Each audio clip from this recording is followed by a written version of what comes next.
À Chicourt, retour sur un premier tour mouvementé. Donc ici, vous êtes dans la salle du conseil, qui est également le bureau numéro 1 de la commune. Un bureau qu'Éric Selam était censé présider le 15 mars, mais ça ne s'est pas passé comme prévu. Il a voulu protester contre le maintien de l'élection. À 8 heures précises, j'ai donc lu une petite déclaration. Je prévenais donc que je quittais le bureau afin de ne pas mettre ma santé en jeu, ni celle d'ailleurs des électeurs. Vous allez aller voter? Oui, bien sûr. Vous n'avez pas peur du Covid? Le Covid a laissé des traces. Dans l'équipe de Didier Villemaet, une dizaine de colistiers ont été malades. On a tous été malades en même temps. Également, juste après le 15 mars. Et vous? Moi, juste après aussi les élections. Et d'après mon médecin, j'aurais attrapé ça une semaine avant les élections. Avec près de 58% d'abstention, les électeurs ont largement boudé les urnes au premier tour. Toute la difficulté, c'est d'aller les rechercher. Alors effectivement, nous sommes en zone verte et on se dit, si on déconfine un peu partout, on peut très bien aller voter, ça c'est sûr, mais la mobilisation n'est pas là.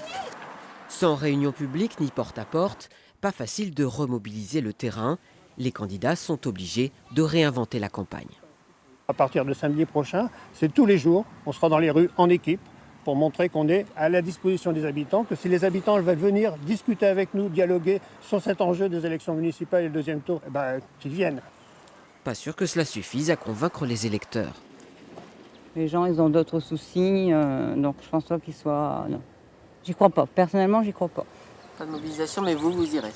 Moi, j'y vais, je suis assesseur comme au premier tour. J'ai voté au premier tour, donc je voterai au deuxième. Je n'y vais pas.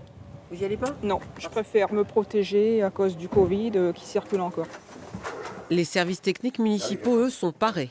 Comme les masques seront obligatoires pour tous dans les bureaux de vote, la municipalité a déjà procédé à plusieurs distributions et elle va continuer.